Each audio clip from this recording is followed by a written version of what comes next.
Welcome in this 8th ECOSYSTEX Insights Series webinar today. Before we kick off, let me quickly guide you through the webinar procedures of today. We are recording this webinar, so by staying connected, you agree to this, but I invite you to please stay muted and turn off your camera. You can ask any questions in the chat of this webinar from the very beginning. We will have some time for questions halfway through the webinar and then towards the end as well. So that's when our speakers are going to answer your questions. In the session today, we are going to hear from 4 speakers, 4 member projects of ECOSYSTEX. First of all, the T-Rex project will talk about digital solutions for waste and material mapping. Then we are going to hear from the SUSTRACK project and on their multi-step, multi-stakeholder approach. Then we are going to already arrive to the first Q&A when you can address questions to the first 2 speakers. And then we are going to continue with the PESCO-UP project, which is a very recent project introducing their project goals themselves, upcycling mixed textile waste into clean materials for next use cycle. And then we are going to hear from the New Cotton project, which is the opposite case. It's been running for a long time. They're very close to the end. So we are going to hear about the final results on demonstrating a circular model for commercial garment production. And then we have a second Q&A addressed now to the last 2 speakers. And then we are going to wrap up around 11:40 this morning. Very briefly about ECOSYSTEX for those of you who would join for the very first time. ECOSYSTEX is the European Community of Practice for a Sustainable Textile Ecosystem. In practice, it is a network, a community of EU-funded projects, which are all active in the research and innovation field of sustainable and circular textiles. In this community, the activities can be organized in 3 main aspects, groups. First of all, we would like to enhance inter-project collaboration among all these EU-funded projects so that we can really enable the knowledge exchange among all the experts who are partners in these projects. Secondly, we would also like to engage with policymakers to provide them expert insight into what's new, what's going on in the textile sustainability and circularity research field in these projects so that we can support the design of effective policies. And finally, we would also like to help our member projects to reinforce their dissemination activities. A good example of that is today's webinar, so that you who are interested in this project and in these research initiatives, you can really follow up what's going on in the field and in these EU-funded projects. A couple of numbers about ECOSYSTEX. It's been launched a little bit over a year ago. We have today 28 member projects. We started small and we have new projects joining us almost every month. All the projects that are involved to date are representing a total budget of 167 million euros, which is a quite impressive amount. Really good to see. We also have over 175 experts joined in this network who also are actively working together in 6 working groups, working and focusing on different aspects of textile sustainability and circularity, which are all relevant in some form for all of these projects. Here we can see all the member projects that are actively involved today in ECOSYSTEX, and the ones highlighted are the ones that are going to speak today. So New Cotton, SUSTRACK, T-Rex, and the PESCO-UP project. And with that, I'm bringing back the agenda so that we can already welcome our first speaker today. It will be Dolly Vellanki from Fashion for Good, representing the T-Rex consortium. And she's going to talk to us about digital solutions for waste and material mapping. So Dolly, I hope you're there, and I invite you to take over the floor. Great, thank you. Let me share my screen and then we can get started.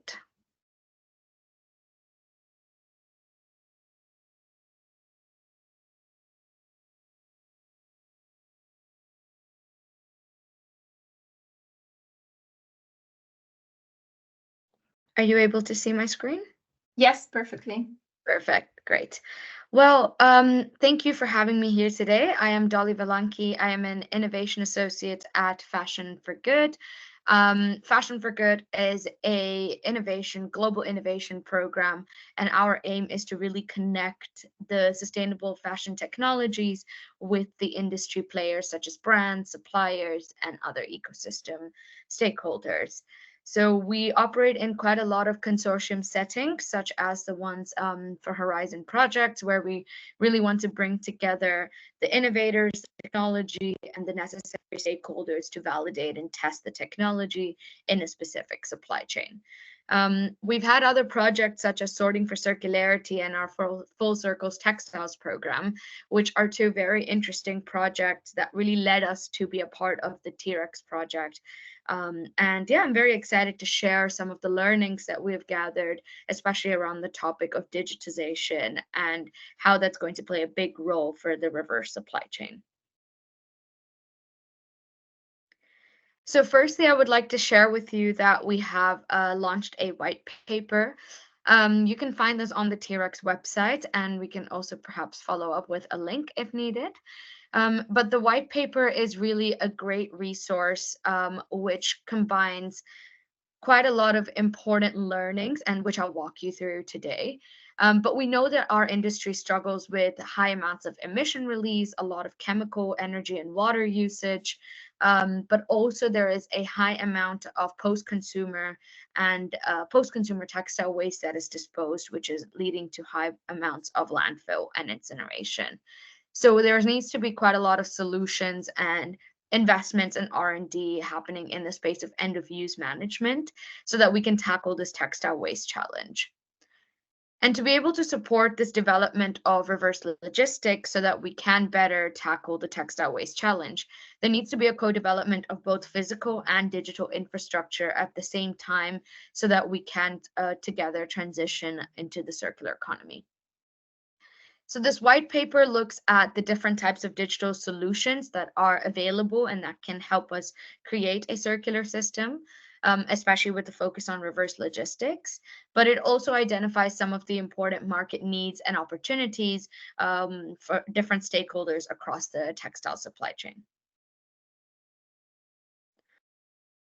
So I'd love to tell you a little bit about the three different types of solutions, the digital solutions that we have identified and that we think are very important when it comes to scaling the circular transition for textile to textile recycling.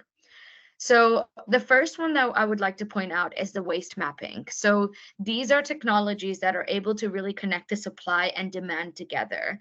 And it allows us to have a better clarity and traceability on where waste is generated and how that flows across from, for instance, waste aggregators all the way to recyclers. And some of the key players in this that we, for instance, work with are Reverse Resources, who have done a lot of work, especially on the post-industrial side, and we are hoping to work with them further to really crack the post-consumer challenge, which of course comes with its own complexities. Recycle by Refashion is also a really great example. Of course, they are very focused in the France region, but they've also enabled the Recycle to be a platform that can support the connection between supply and demand, but also really feeding into what EPR reporting can look like and what important data points are needed for that.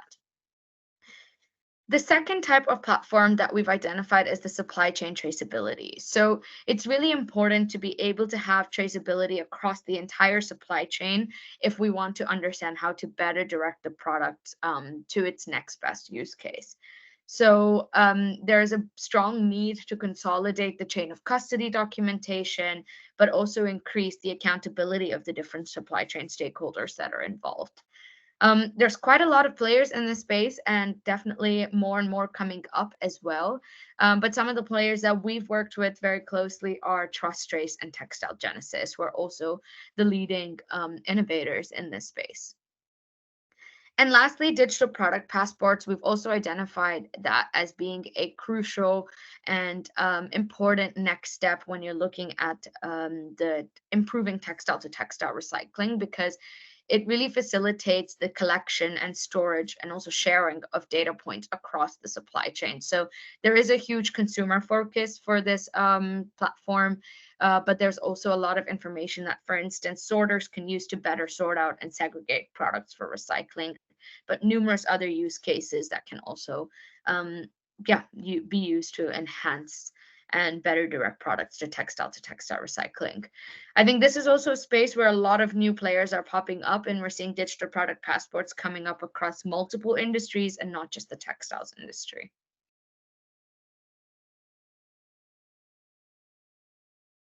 This is a brief overview of the different data gaps and needs that we found through our research. So we conducted both primary and secondary research by speaking to many different stakeholders that were part of our consortium, but also outside of our consortium. Some of these members or stakeholders include brands, recyclers, spinners, digital platform providers, but also data standardization institutes. So we asked a lot of questions around what types of digital platforms are currently being used, what challenges there are, and what they're investing in the future as well to digitize their supply chain. So we identified 9 specific themes, and I'll walk through each of them briefly today. But if you would like to dive into them, the white paper, as I pointed out, is a great resource, and you can also always reach out to Fashion for Good to understand a little bit about how we aim to tackle some of these challenges that we found in the T-Rex project. Apart from the 9 themes that have been identified, I think there's also a really important element of what is continuously going to impact the digitization of the supply chain and the industry. And some of these are the upcoming legislation and policy. So whether that's the ESPR, whether that's the Green Claims Directive, which are really pushing for more digital labeling and digital information gathering and also sharing. But also from a reporting perspective, there's quite a lot happening and going to be implemented coming up as well.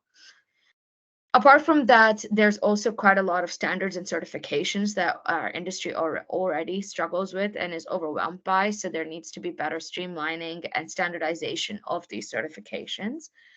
And thirdly, there's also an increased need to uptake the technology. So it's about scaling and really encouraging the adoption of technology. And as more players across the supply chain adopt technology, the more digitized and the more connected the industry can also become. And lastly, there also needs to be improvements towards financial and human resources. So a lot of investments need to go into developing the capacity for digitization as well. So let's go through this one by one. So I think the one that we probably all hear is industry alignment. And this is a really necessary topic because the industry is quite fragmented and we need to work together to better streamline the process on how we gather, what we gather, but also how we analyze, present, and exchange this necessary data across the supply chain. And I think there's quite a lot of the projects which are presented today and also part of the ECOSYSTEX platform where we are trying to tackle this issue. And I think one of the added benefits of that is that we are working in this consortium and industry group setting. So hopefully in the next couple of years, we really do see more alignment and streamlining happening as well. I think supply chain transparency and traceability is, for us working in this field, quite an obvious one at this stage, but there still needs to be a lot of work done around improving the visibility of supply chains, but also to build traceability mechanisms across the supply chain, because right now it's still very fragmented and there's only several parts of the supply chain that might have proper traceability mechanisms implemented. So it's about pulling that through all the way down to the raw material extraction process as well.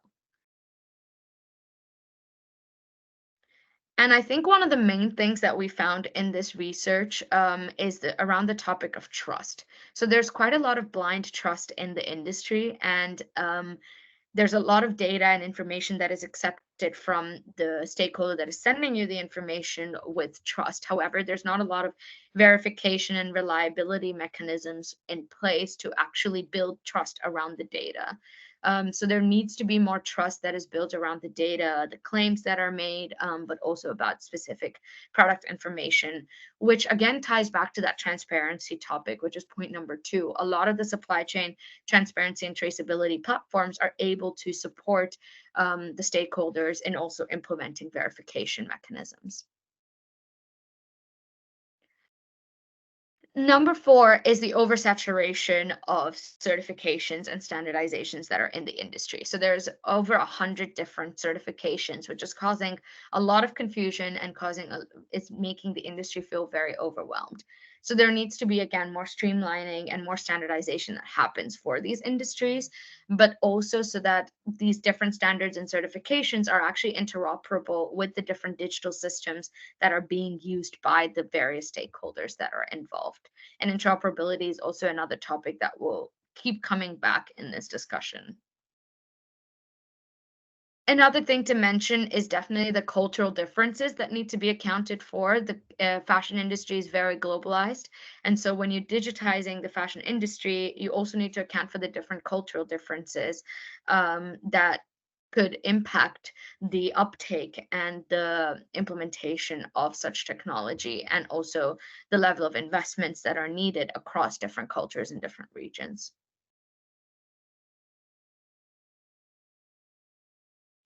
With the upcoming legislation and policy, which is increasingly focused on empowering consumers by providing them with reliable and verifiable information, the whole consumer storytelling aspect becomes even more important.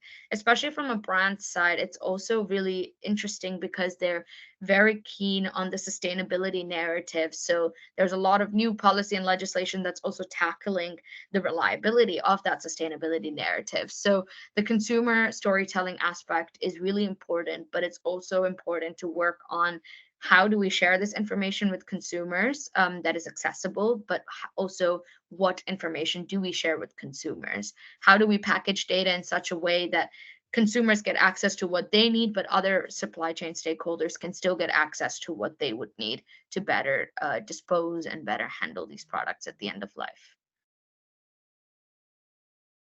And I already mentioned the physical and digital infrastructure, but it's really important that they go hand in hand.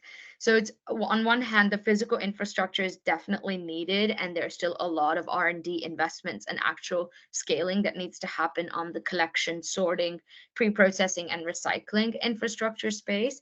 But at the same time, as this capacity is building, it's really important to also build the digital infrastructure simultaneously. So looking at what data is needed, how can data be collected from all of these players and then passed on through the supply chain so that all of this data can be packaged and then re-enter the, let's say, traditional supply chain again when recycled material is being implemented into products. And I also briefly touched upon this, but when you're thinking about digitizing the supply chain and increasing the data needs across the various tiers and nodes of the supply chain, it's also important to invest in building capacity and capabilities for employees, for companies to be able to actually build the necessary knowledge and skills to digitize. So that is, again, a huge element that I know there's a lot of different projects working on, and also something that companies need to invest in going further, but also looking at the current economic environment, it's hard to prioritize this digitization at the moment. So it's going to be interesting to see how much investment and how much resources are actually directed towards this capacity building too. And lastly, combining everything together with that topic of interoperability, it's really evident as well through our research that every stakeholder has a different digital system that they're using. Some of them have built their own because they haven't found something that perfectly works for them in the market. And that means that each of them come with different data architectures, data standards, which makes it really hard to pull the necessary data in a more streamlined and sometimes even automatic way. Again, creating more manual work throughout the data transfer process as well. So there needs to also be a lot more work that happens to enable interoperability between the different systems that brands are using, that suppliers are using, but also as they're uptaking all of these technology like supply chain transparency, like waste mapping and digital product passports, we're asking for a higher level of digitization to happen. But for that to happen, it's also important that those types of stakeholders are also able to not only communicate with brands or suppliers, but also be able to communicate within themselves so that there's the manual amount of work or the duplication of work is reduced. And that is actually something that we would like to work within the T-Rex project. So there's also going to be some piloting with these different digital technology solutions within our consortium setting to really understand what is the data structure that is needed. But on top of that, can there be interoperability between the consortium stakeholders, but also the different technology providers? So within the white paper, we have come up with quite a lot of recommendations for different stakeholders. So there's different recommendations for brands, different recommendations for waste aggregators and recyclers, for policymakers, and also for digital solution providers. So I'd really recommend you to dive into that, but I'll take a moment to quickly go over some highline recommendations for the wider industry.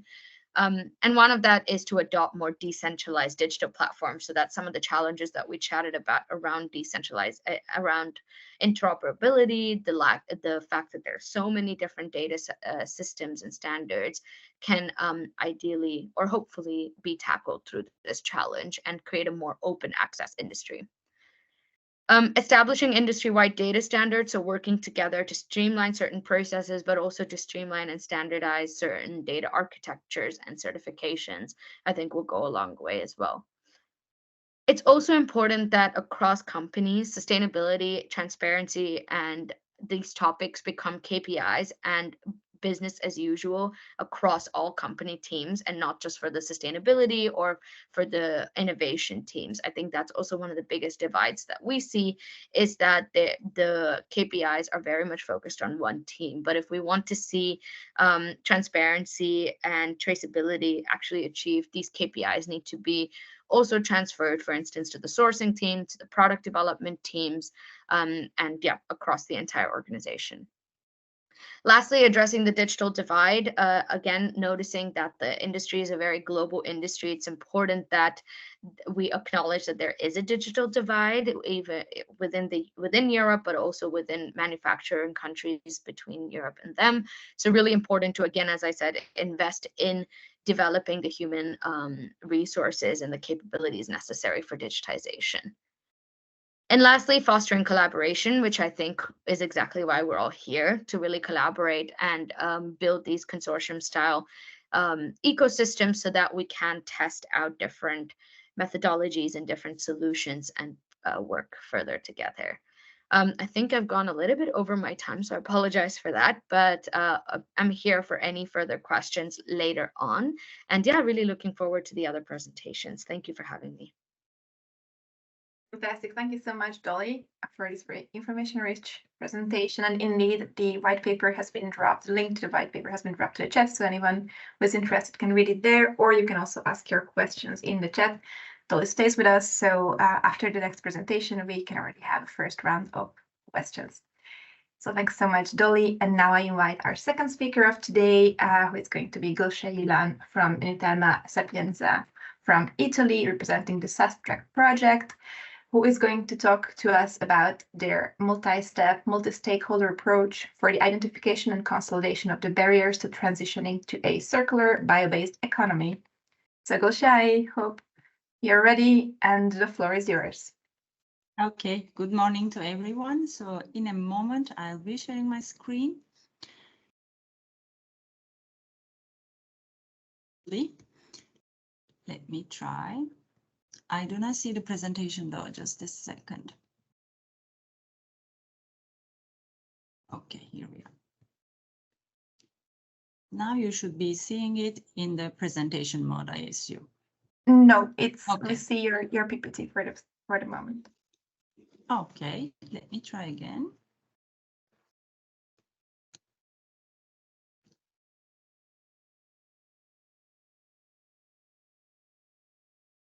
So if I do it like this, I think now it should work. Yes, perfect. Okay. So I also want to start with thanking the organization of SUSTRACK, not SUSTRACK, but ECOSYSTEX. So we are happy to provide our inputs, outputs for this meeting. And as you mentioned, this is a follow-up activity that we are now in the process of collecting the stakeholder inputs in order to find what would be the barriers for this transition to happen. And I'm very happy to see that there are also some overlapping parts with the presentation from Dolly with the T-Rex project, obviously. So let me walk you through the presentation, and then I will be also happy to answer if any questions will come up. So for the ones who are hearing the SUSTRACK project for the first time, I just want to give a very brief introduction to it. So the full name of our project is Supporting the Identification of Policy Priorities and Recommendations for Designing a Sustainable Track Towards Circular Bio-Based Systems. We started running 2022 November, and now we are approaching the halftime. And this will be a 3 years project, which is funded under the Horizon Europe Circular Bioeconomy topic, Cluster 6, as a coordination and support action. And a very brief look at the abstract. We are trying to identify the dynamics of this transition from linear fossil-based systems to circular and bio-based systems. And we are trying to identify the opportunities, but as well as we are trying to identify also the barriers of this transition in order to identify policy priorities. And with this aim in mind, we are hoping to support policymakers to develop sustainable pathways in order to make this transition happen, also at the same time contributing to achieving European Green Deal's objectives. And also you can visit our website and social media profiles to be a stakeholder, which I think will be quite relevant also for the audience here attending this meeting. And so the overall main objectives, we are aiming to satisfy 2 different topics, providing knowledge and tools for monitoring and assessing the impacts. And also by the end of this effort, we are aiming to identify priorities, and we are hoping to define policy actions to promote the transition. So our main sectors of interest are construction, plastic, chemical, and textile sector. So here I'm going to present the overall results for all the sectors. But of course, later on, I will also invite you to be a stakeholder for especially the textile sector, to provide your experience, to provide your insights, and to help us move forward to make these objectives happening. And the presentation today mainly focuses on the multi-stakeholder consultation and validation process, which I have to say has been quite challenging also from our side to collect the insights, inputs, and experiences of all the stakeholders. And here I also want to start with a quick definition of what we mean by barriers here, because later on I'm going to build all the presentation on this definition. First, we had the idea in mind that we wanted to check the limits of the linear carbon-intense fossil-based economy, and then we dived deeper to identify what would be the barriers hindering this transition, going through the circular bio-based economy model. And here we used a multi-step iterative process to identify and consolidate the barriers. In the first place, we started with a literature review, very comprehensive literature review, but in this case, we focused on the gray literature records. And we identified almost 200 records to go through. And after that activity, we listed the potential barriers that are hindering this transition. And then we held a co-creation workshop during the EU Green Week activity by the European Union. And there we consolidate the barriers which were identified through the literature review. And there we had the chance to ask the question if we missed any important barriers, so that we included also them in our list. Then we had one-to-one 20 expert interviews in order to consolidate again the results from the workshop in this case. And we asked again the same question to cover all the barriers that could rise from different points of views. And finally, we had a survey for pre-prioritization of barriers that were identified in the previous steps. And here we asked what would be the major barrier from your point of view that is hindering this transition. And we looked at this problem with different clusters. So we divided all the barriers across 6 different clusters. Very brief presentation of them is here. Like we used governance barriers to identify policy targets, regulations, and incentives. We used cultural cluster to identify barriers related to consumer behavior, perception, and information. And for the economic cluster, we dived deeper into the access to funding and investment, products market, and also the price issues. And the structural barriers considered institutional barriers and practices from a higher point of view, let me say. And then the technical barriers like lack of recycling capacity, insufficient technology. And finally, the environmental cluster considered environmental performance and, of course, environmental impacts. So the path of the barrier identification started with the literature review, as I said, and then we had the co-creation workshop where we had boiled down the barriers, which were 200 in the first place, to 45 to ask the respondents. And then we collected their inputs to reach 82 barriers identified during the co-creation, after the co-creation workshop. And then we revised all these barriers to reach to interviews. So we asked 67 barriers to the interviewees in order to collect their feedback. And by the end of these interviews, we reached 126 barriers in the first place. So we had to revise all these barriers and we had to put a cut-off criteria in order to decrease the number of barriers, but also to identify which would be the most important ones. And then we reached 53 barriers with the interview results, and we used these barriers for the survey. And during the survey, we asked the relevance or importance of these barriers from different sectors, including also the textile sector. And then we had 31 barriers by the end of the survey analysis, which I'm going to go through with you just in a couple of minutes.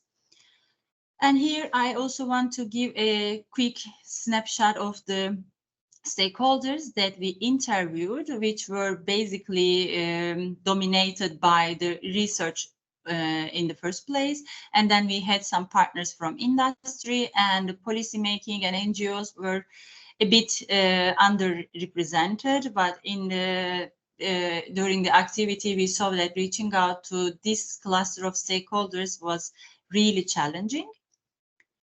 And after the survey, we had the governance cluster as the largest cluster with the highest number of barriers. And we asked the interviewees to validate the barriers according to their sector of interest. For the plastics and textile sector, all the barriers were validated so that they were relevant for plastics and textile. And almost all the barriers were relevant also for the chemical sector. Only for the construction sector, identified barriers, just the 10 of identified barriers were not allocated with the construction sector. And here I would like to also underline the different perspectives from researchers and industry professionals with some examples. For example, when we were asking about insufficiently ambitious target level for achieving a circular system, it was validated by 78% of researchers, while only more than 1/4 of the industry representatives allocated this one in the overall scheme. And for the weak reconciliation between the need for economic growth with the need for sustainable development, it was validated by 67% of researchers, but 1/4 of the industry representatives. And the inconsistent or partial application of industry targets was perceived as a barrier for for more than half of the researchers, while industry representatives didn't agree with this barrier at all. So the results were really interesting for us to understand also how difficult it is to provide a solution from different points of views.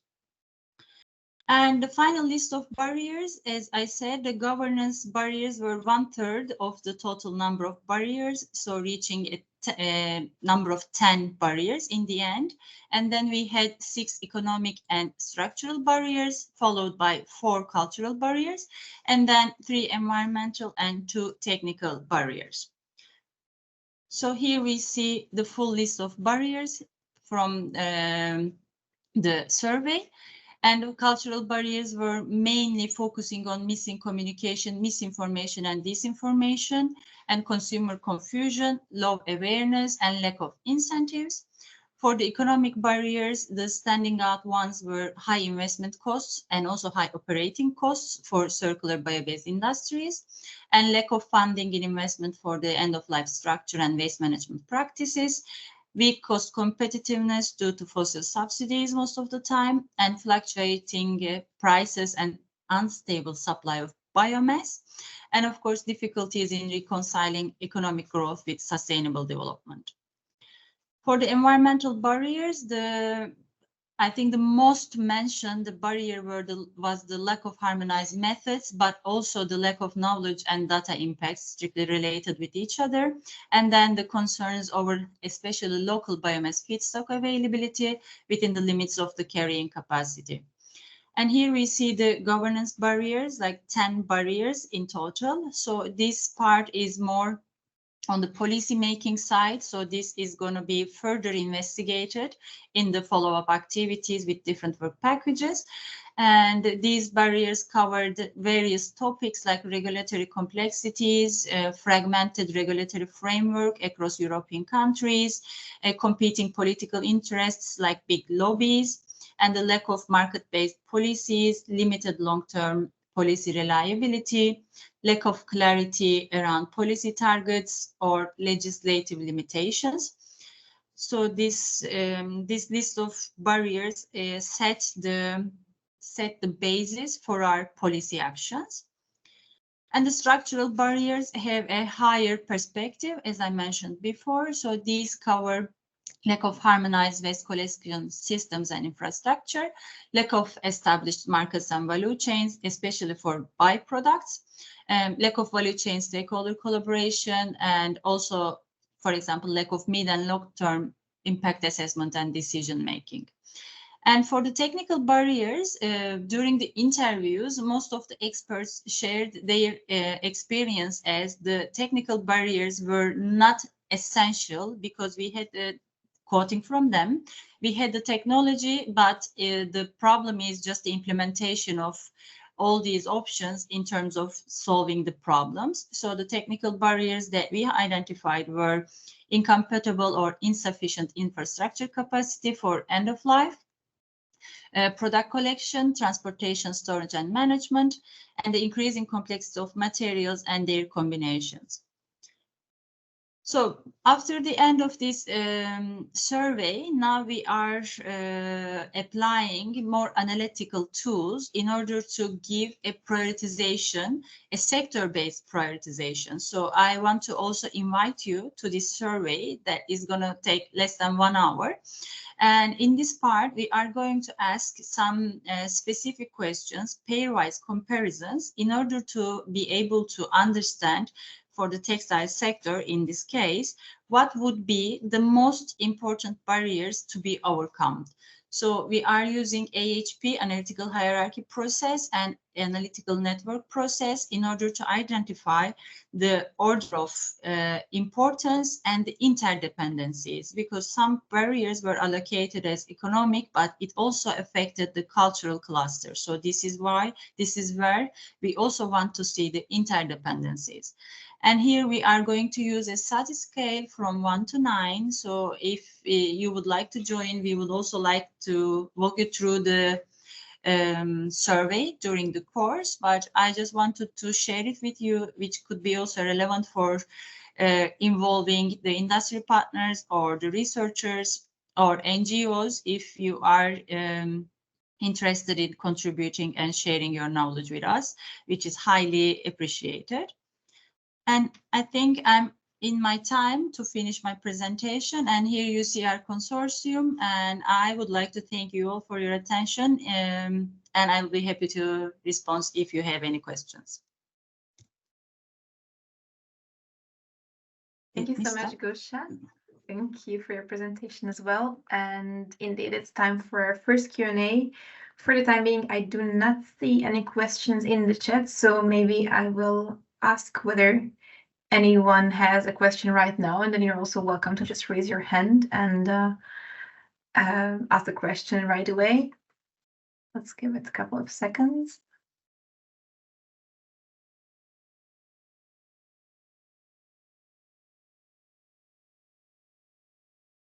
Okay, that doesn't seem to be the case. So if there are no questions to our first speakers, then I would like to thank very much Dolly and Gulsah as well.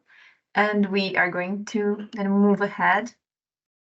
And I will welcome now our third speaker of the webinar, Määttänen from VTT, who will be introducing the PESCO-UP project to us, upcycling mixed textile waste into clean materials for the next use cycle. So Marjo, I hope you are ready. We are a little bit ahead of your time, but hopefully you can take the floor now and share your presentation. Hello, welcome. Please unmute yourself first. Yeah, perfect. Yes, please. Hello, welcome. Wait a moment. Yes. Hello, I'm Marjo Määttänen. I'm from VTT. I'm a coordinator of this PESCO-UP project. The whole name of the PESCO-UP is the textile fiber recycling from mixed streams of cotton, polyester, textile. And this is a horizon innovation actions, and the technical readiness level start from the from the level 4, and end of the project our target is to achieve the level 6. This project has just started in the beginning of this year, and it will take about 4 years, and the budget is slightly under 11 million euros. The main objectives of the PESCO-UP projects is to develop sustainable, economical, viable processes for upcycling mixed polyester, cotton, textile waste into high-quality cotton and polyester products. The primary target is to achieve fiber-to-fiber recycling, so back to textiles. But we are also looking or evaluation possibilities to make regenerated cellulose films and composites. Main drivers for this project has been the changes in EU legislation. So if we look back, the year 2015, the landfilling of textile was denied in EU countries, and in the next year, all EU members should start to collect textile waste separately.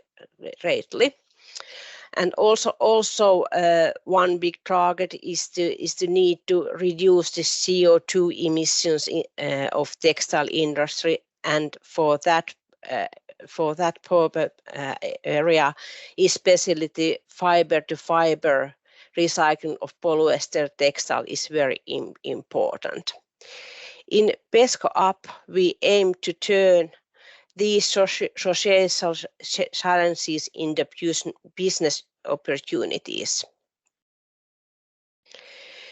PESCO-UP tries to find solutions for the following key challenges in textile recycling. First, this bridging information gap by development of marketplaces based on the waste textile digital product passport and material passport. With the help of marketplaces, we see that it is possible to share information of the available textile materials and direct them to the right type of recycling routes. We will also communicate and share information to stakeholders in order to promote textile recycling. Then the established systematic approaches. With the help of current textile type of classification and advanced identification of chemical structures, physical properties, dyes, finishing, and different kind of attributes, the target is to create industry-wide rules for the selection of recycling technologies and recycling routes. So right type of material to the right type of processes. Ensuring social and technological harmony, PESCO-UP wants to prevent negative social impact, ensuring that new technologies enhance manufacturing job appeal and the needed workforces and upskilled are upskilled.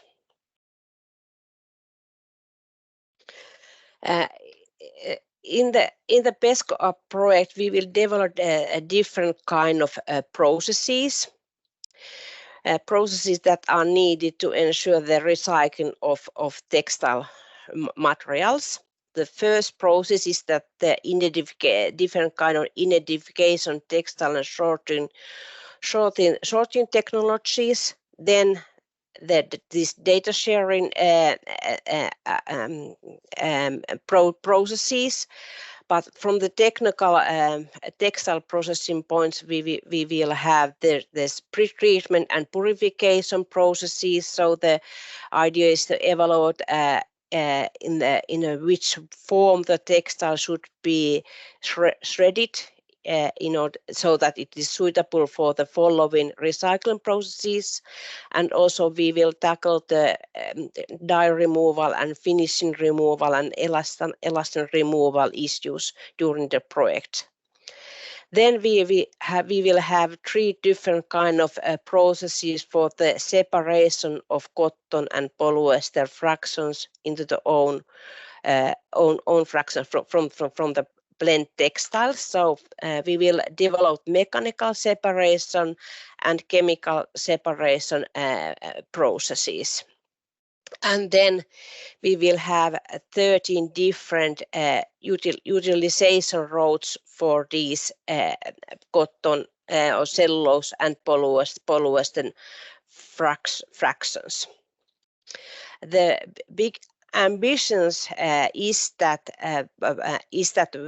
when we recycle and separate these cotton and polyester fractions, that their quality and properties are similar than if we use some kind of virgin material for the production of the similar products.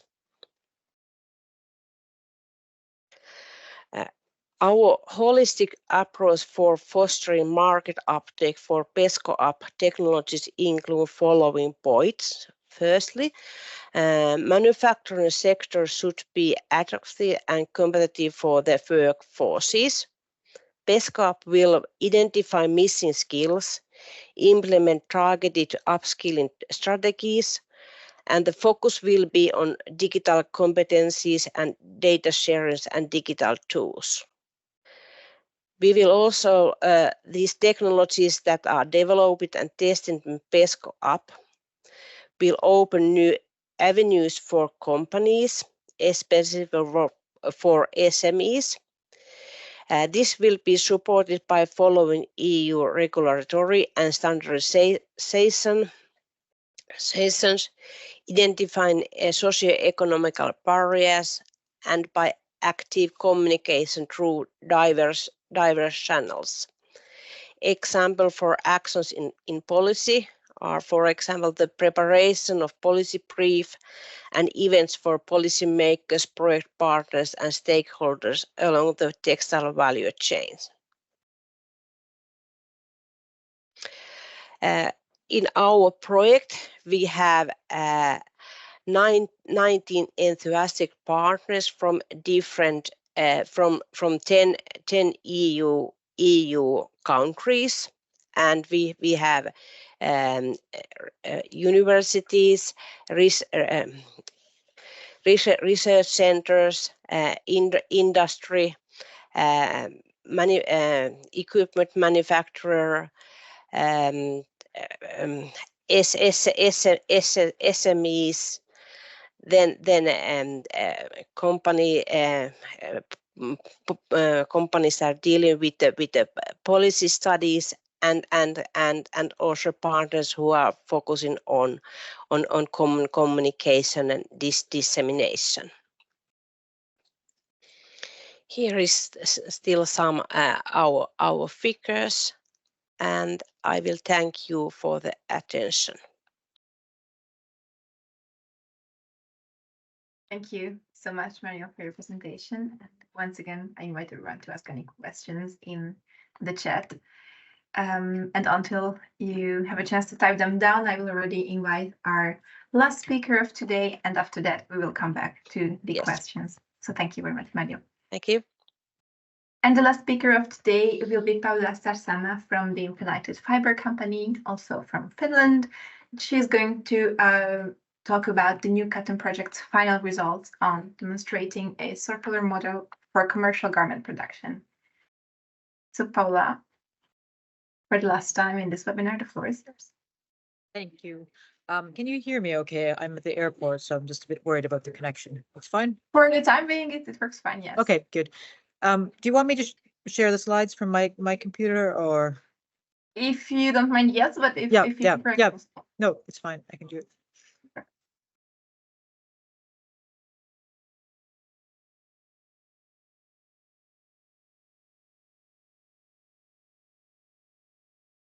Okay, thank you.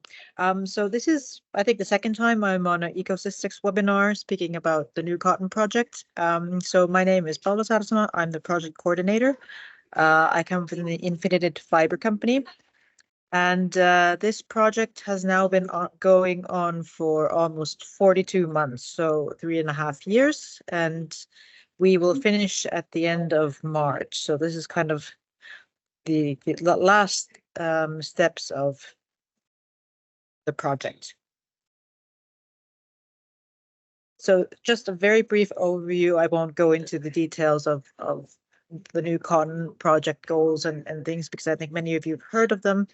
But just in a nutshell, we are a 12-partner consortium, and our aim was to prove that a true circular textile value chain can be demonstrated in Europe. And here you can see all our partners, and they all represent different parts of the circular textile value chain. So I've chosen a few topics that I'd like to bring out of the results from our project. So I won't go into everything that we've done in the past 3.5 years. But one important topic that we have been looking into as we look at the whole value chain is the availability and data related to post-consumer textile waste. So currently only a very small percentage of textiles put on the European market are available to fiber recyclers. First of all, the majority is never collected. And as you well know, reuse comes first because it's a very important part of the collector's business models. Then out of the shares that go into actual recycling at the end, many of these contain impurities that have an impact on usability in different recycling processes. So many of the fiber-to-fiber recycling processes require very clean fractions of materials. And these are things that we really need to tackle in order to make this fiber-to-fiber recycling actually viable. Pre-processing is, in our point of view, the key to maximizing recycling potential. And we see that this is maybe a point that's not that well understood in the industry and the importance of it. And actually, when we think of developing different parts of the circular value chain, it's easy to think that we're just need to focus on the fiber-to-fiber and the actual recycling process, but we also need to focus on technology related to sorting and pre-processing.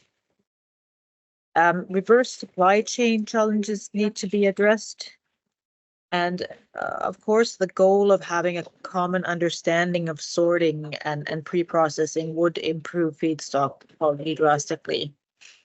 And I think there's very many developments ongoing currently in Europe and on a global level, and it's really important that the industry or sorters could find like a mutual way of working and sharing learnings and kind of try to tackle the problems together and not solve things on their own. So like according to the way of working in a circular economy, this openness is definitely going to speed things up also in this area. Then of course a question about the economics of the collecting and sorting business. So addressing waste and excess cost in the value chain would improve economic incentives. So the value chains also at this end need to be refined.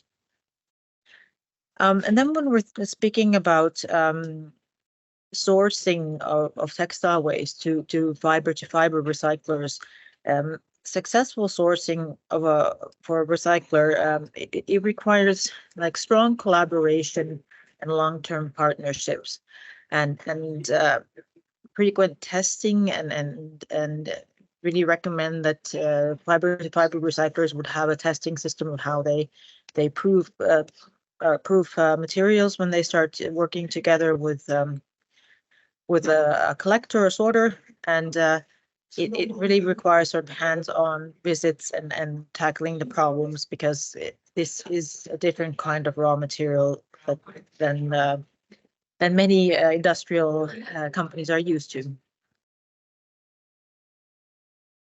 Another thing we've naturally done in our project is that we've worked on the recycling process to create infinite fibers from textile waste. During this project, the main part of this development work has been done at the Infinited Fiber Company in collaboration with XAMK. And XAMK has been working on the pre-processing phase, and then we've been taking over from there. One of the big achievements in this project has been that we have been able to prove that our process, our spinning process, can be done continuously. So because in the beginning we did it as a batch process, and now we have succeeded in carrying out a 72-hour demonstration continuing production process. And that was just demonstrated in January. We've also tried or made trials with more challenging materials. So in textile-to-textile recycling, the cleaner, the more pure cellulose, pure cotton the materials are, the easier they are to handle. But of course, if you limit your material sources to the very pure materials, it also limits the amounts of textile waste available for you on the market. So this has been one thing that we have been looking into. So using different kinds of challenging raw materials and understanding the effect it has on different stages of the process, and adjusting process parameters. And as a company, we really see that this project has been in many developments essential for the work that we are carrying out outside the project towards our first commercial scale factory. Well, the basis of this whole project has been the circular value chain and the ecosystem. And we were just discussing with project partners that what does this really mean of working in an ecosystem or creating a circular value chain?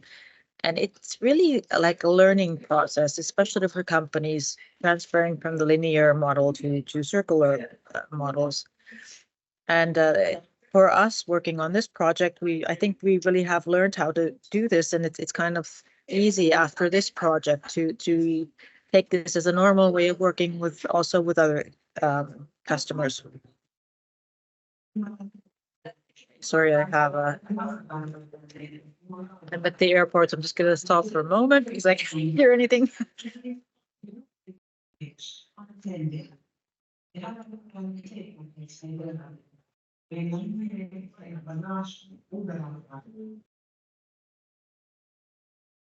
Okay, sorry about that.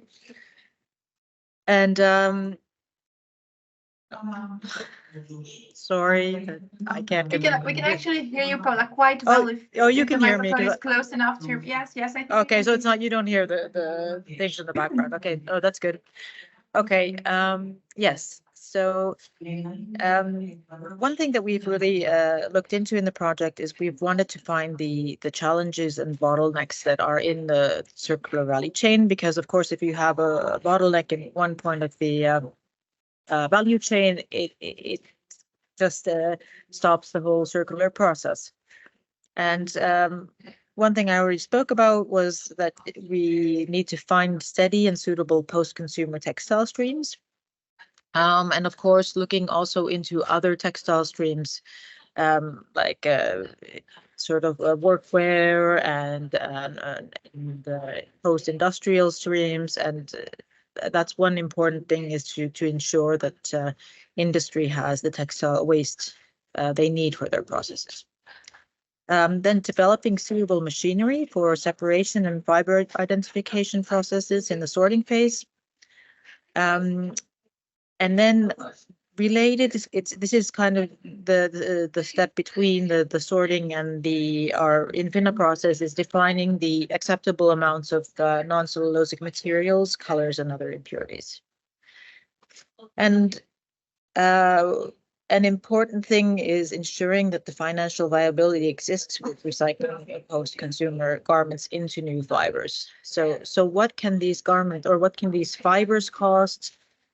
What is the effect of the fiber cost on the garments? How much are brands ready to pay? How much are consumers ready to pay? Yes, and then one important part is understanding the post-consumer market in general, especially in Europe, and comparing these results to market data and feedstock availability, production flows, and current disposal alternatives.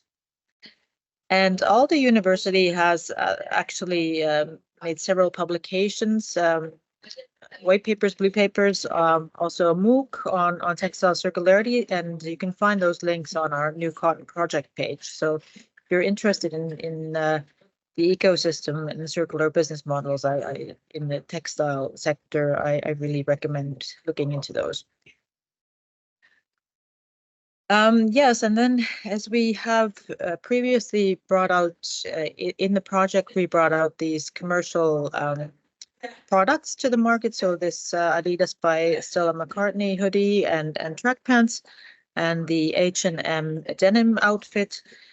So they were launched in 2022 in the autumn. So feedback from the customers who've purchased this has been gathered. And so this is a knit fabric in the hoodie, and the denim is, of course, a denim fabric. But now, since this was like just an online survey, the actual physical consumer testing of these materials has been done in London and Berlin this winter to actually let consumers feel and touch the materials.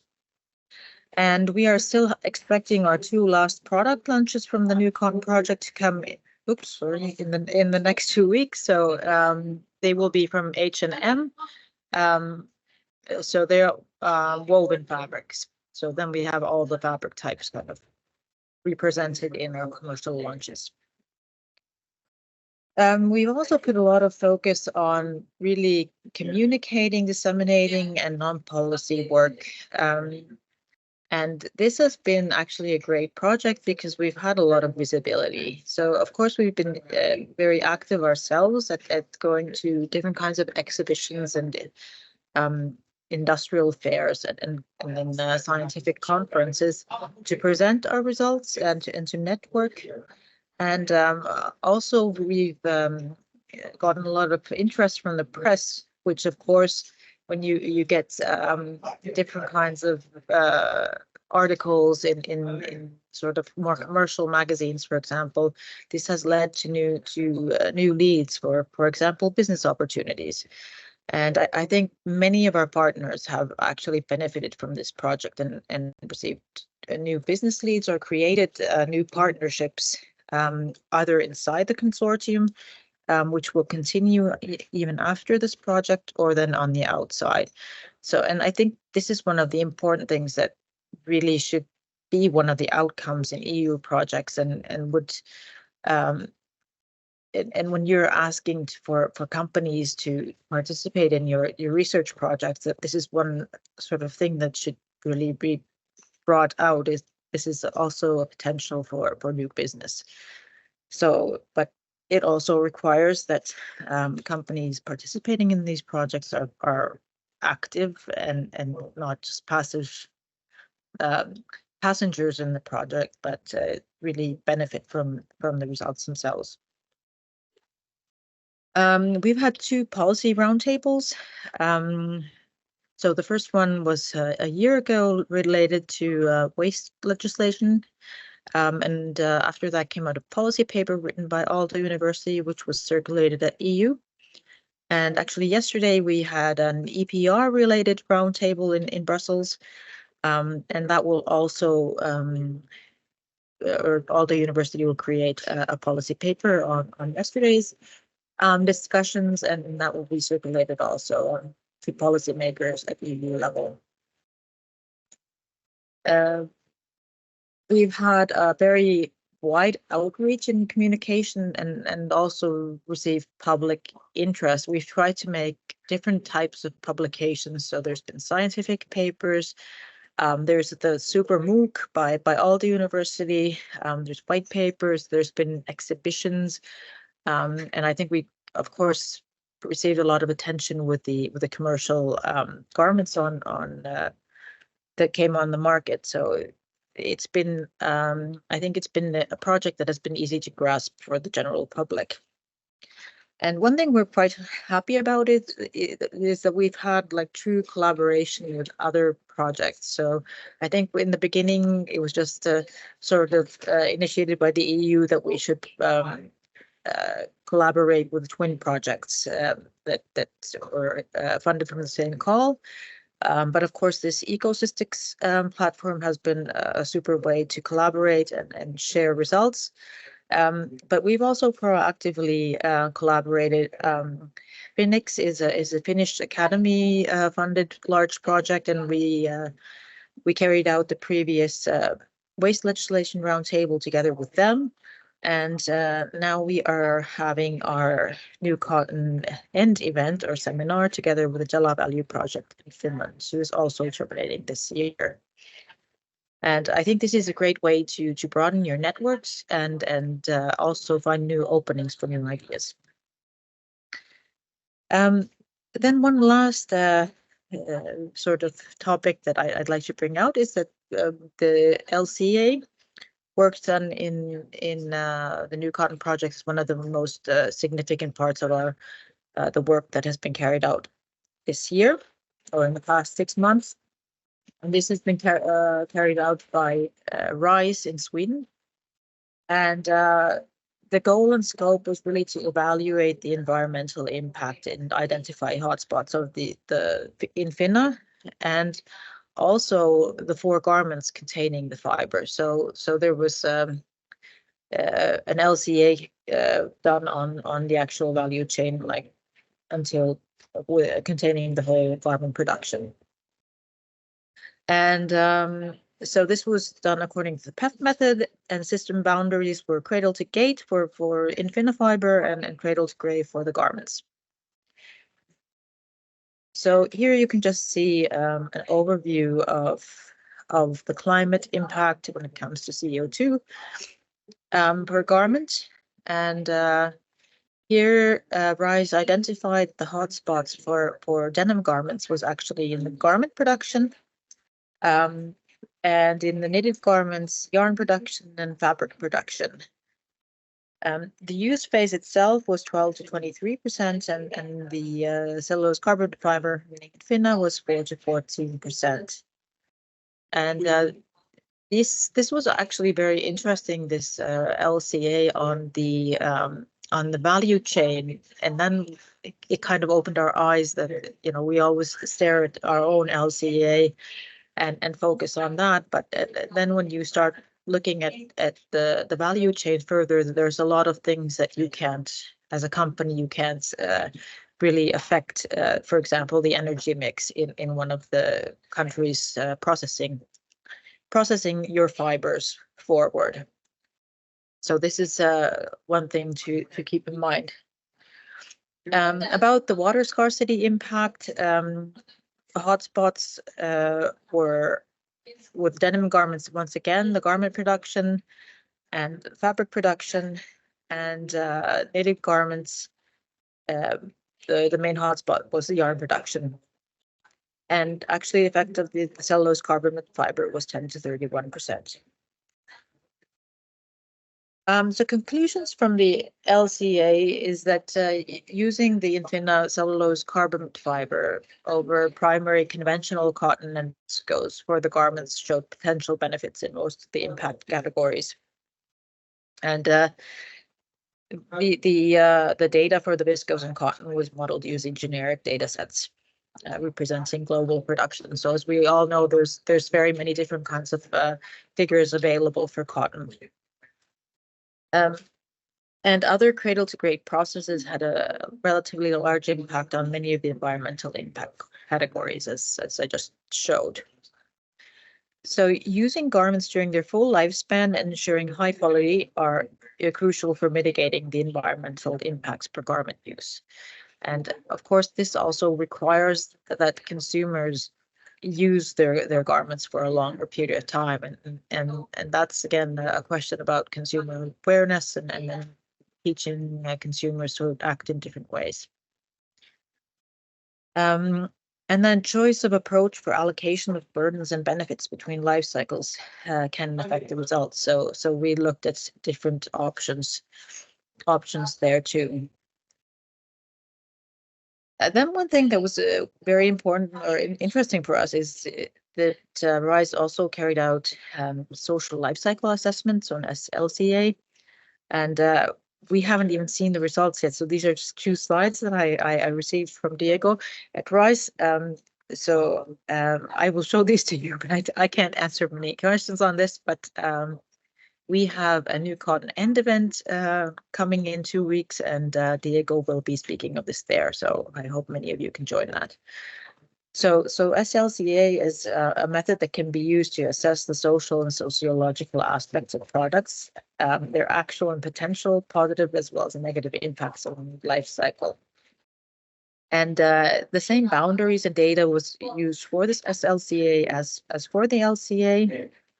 And using generic data because we didn't have like company-specific data even available for this use at this point. And it was carried out for the denim trousers. And here you can see what types of factors are estimated. And so these are all social factors, and the hotspots are like generally in the garment production, and as well as in production of chemicals for finishing and electricity generation for garment and fabric production. And of course here it depends on the country, what type of energy mix they have. And then mining of raw materials in Russia for Finnish electricity. So this goes very far in the value chain. So I think we also had some surprises of how many things kind of came up during this SLCA, and I think this is extremely interesting. And from a company perspective, this is also an excellent tool when we start looking at like corporate social reporting directives and what type of things we need to be able to assess in that kind of work. And this is now my last slide. So we are having a concluding seminar in 2 weeks in Espoo, Finland, together with the Della Value project. And it's called Exploring the Future of Circular Textiles. I think we have about 170 people already signed up for this face-to-face event. I think enrollments are closed, but if somebody still can make it and would like to join, then send me an email and I will try to sign you up. So thank you. And if there's any questions, I'm glad to answer. Thank you so much, Paula, for your presentation, and also congratulations for all the great work that you have done in the project. I think it's not too early to say, as you are almost at the very end of the project. And then now looking at the chat, I see there are 2 questions, if I'm not mistaken, both from Stefan Weidner-Bodenberger. So one for Paula, and I believe the first one was to Marjo. So maybe, Stefan, if you would like to come forward and also ask your questions live, because actually these are partly questions and maybe partly comments as well. So then we could have a little discussion towards the end if Marjo would also be available to turn back on her camera and come back. Thank you, Marjo. So I don't know if Stefan is still here. And we should be able to enable his microphone and video.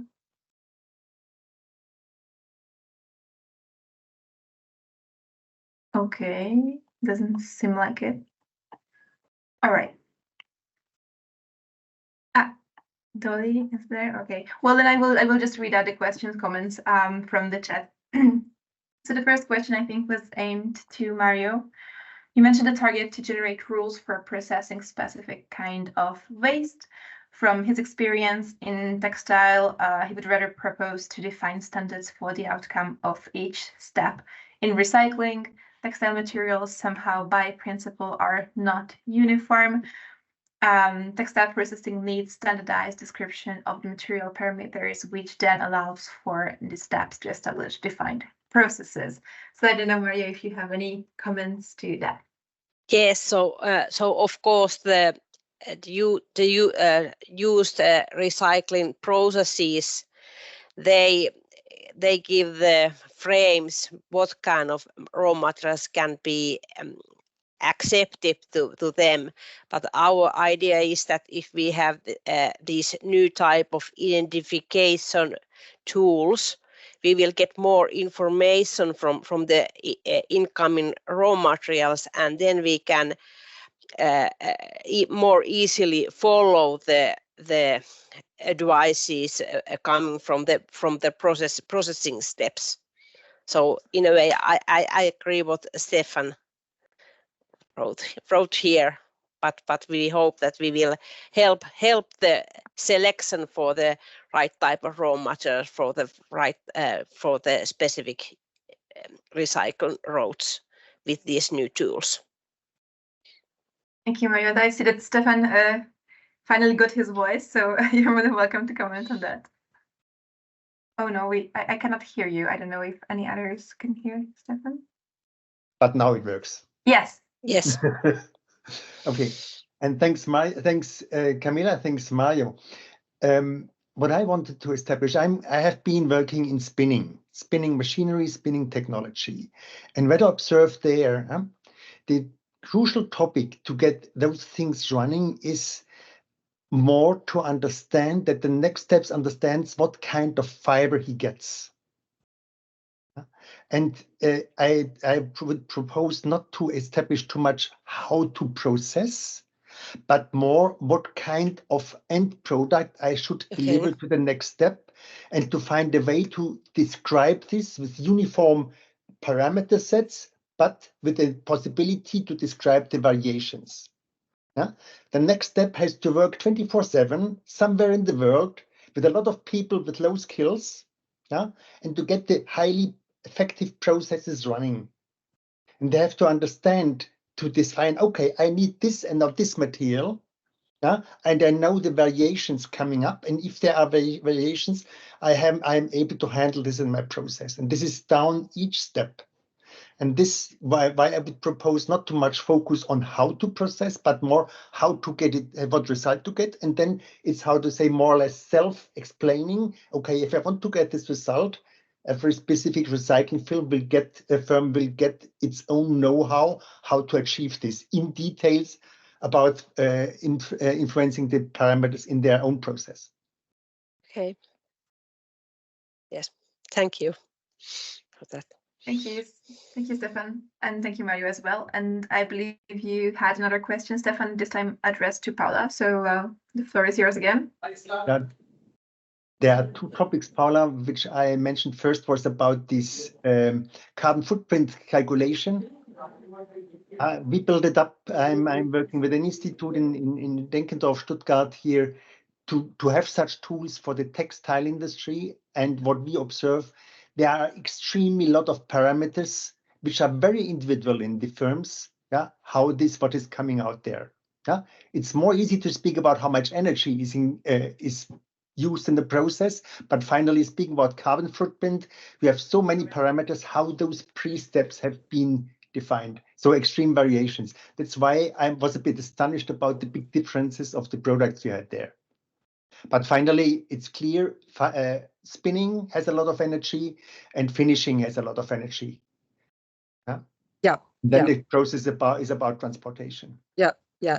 So now I have to say, because this is done by RISE in Sweden. So if there's detailed questions, I would have to forward them there. But this has been a very long process. They've had to gather a lot of data from different partners, and it hasn't been an easy task getting all the data. And I think that's one of the challenges is also, as we know, always it's this data collection and what type of data and who wants to give what.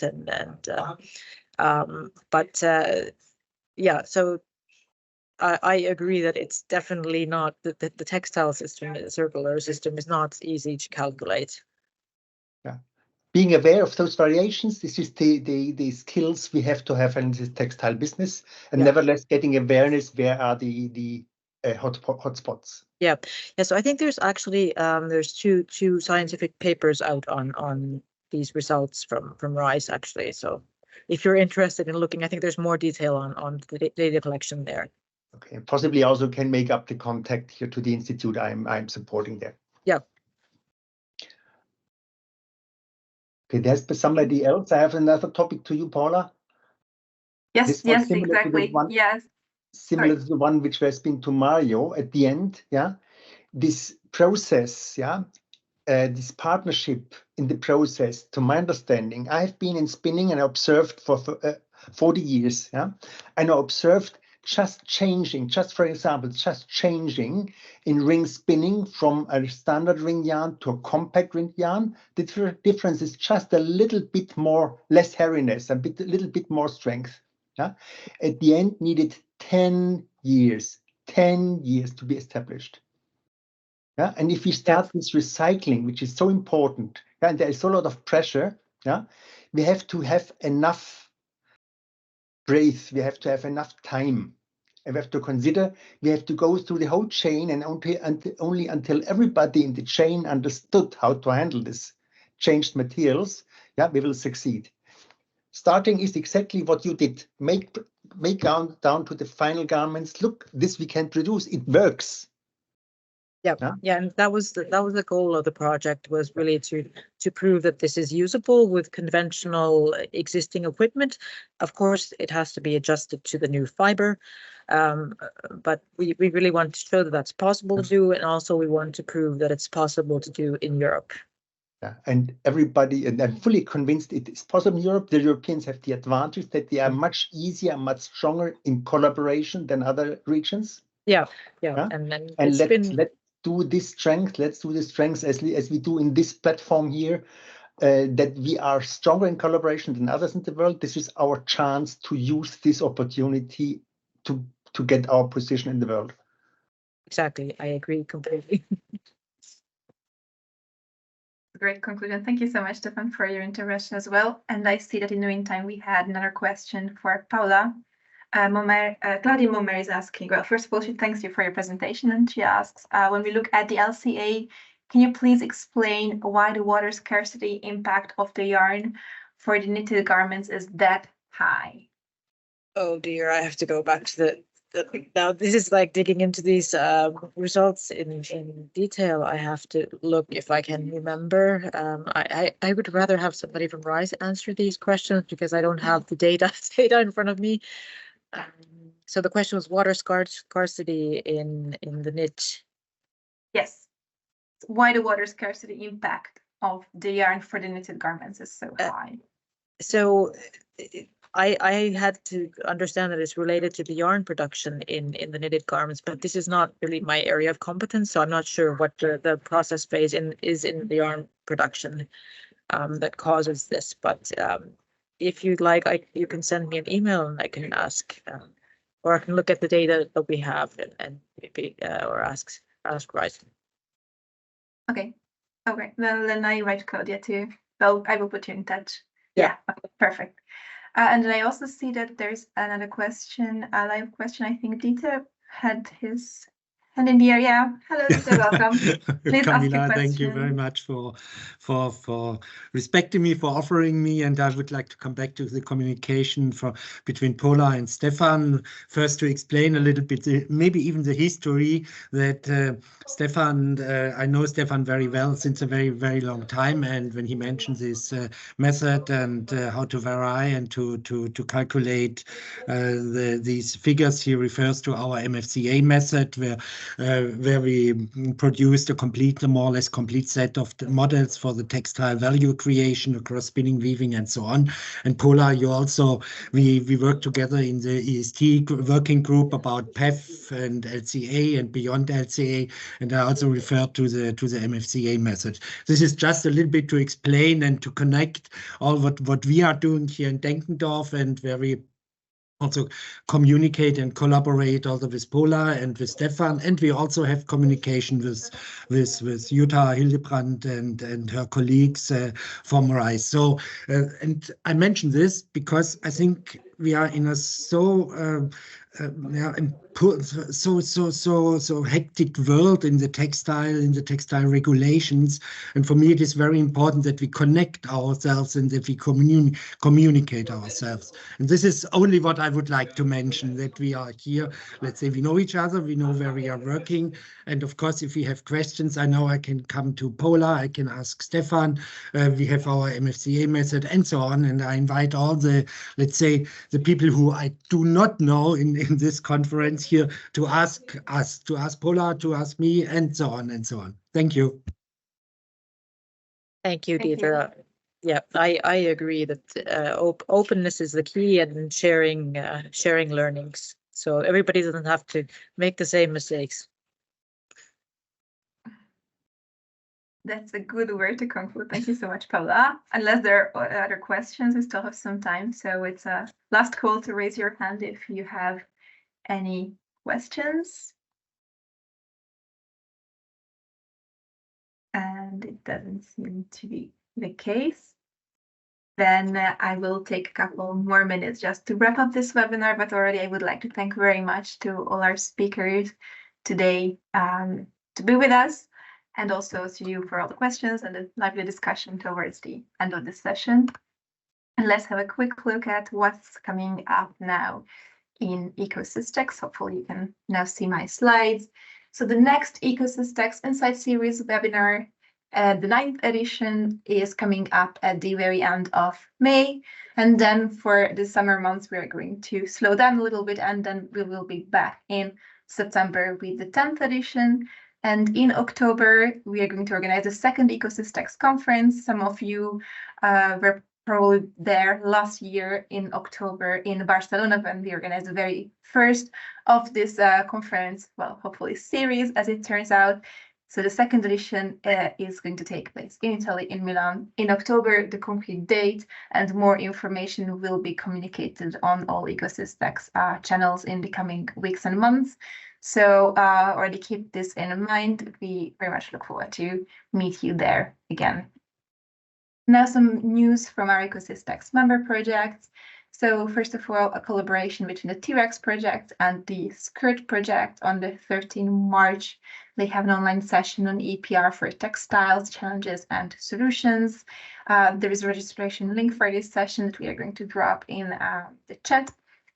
But the slides will also be shared with you after the session, so you can also find it here.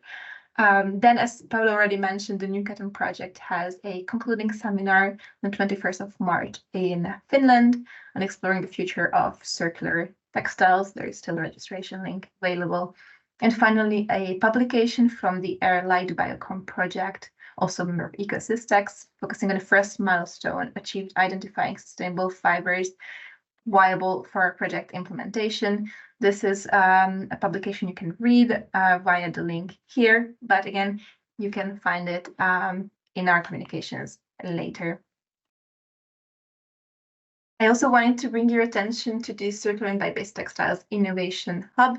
As you are here today, certainly because you're interested in everything that's circular and sustainable in textiles, everything that's innovation research related. But as you know, ECOSYSTEX is reserved to EU-funded projects as members. This is a different format where any organization, any freelance expert can subscribe, and it's really focusing on bringing European textile sustainability experts together to learn, network, and collaborate on the most recent innovation topics of circular and bio-based textiles. Here, there's a link where you can find out more about this hub, but I also invite you to have a look at the LinkedIn page where we always publish a summary of our recent webinars. So there you can see a little bit more about what's going on, what are the topics targeted in this innovation hub. And if you're interested, then you can just send us an email for more information. Finally, how to stay in touch within ECOSYSTEX. ECOSYSTEX also has a LinkedIn page, which if you haven't done so already, I really invite you to follow. This is one of the easiest ways to stay in touch and be informed about the upcoming events, upcoming conferences, and all the information of ECOSYSTEX and our member projects. And if you are a part of a project that you think could be a good candidate for an ECOSYSTEX membership, then you can send us an email to the info address shown on the slide here, and we are going to guide you through the procedure, and well, hopefully we can welcome you in the community as well. With that, I would like to thank you for your attention for today. Thanks again to our speakers. All the material presented today will be shared with you after the webinar in the next couple of days, and we are giving you back about 7 minutes of your time.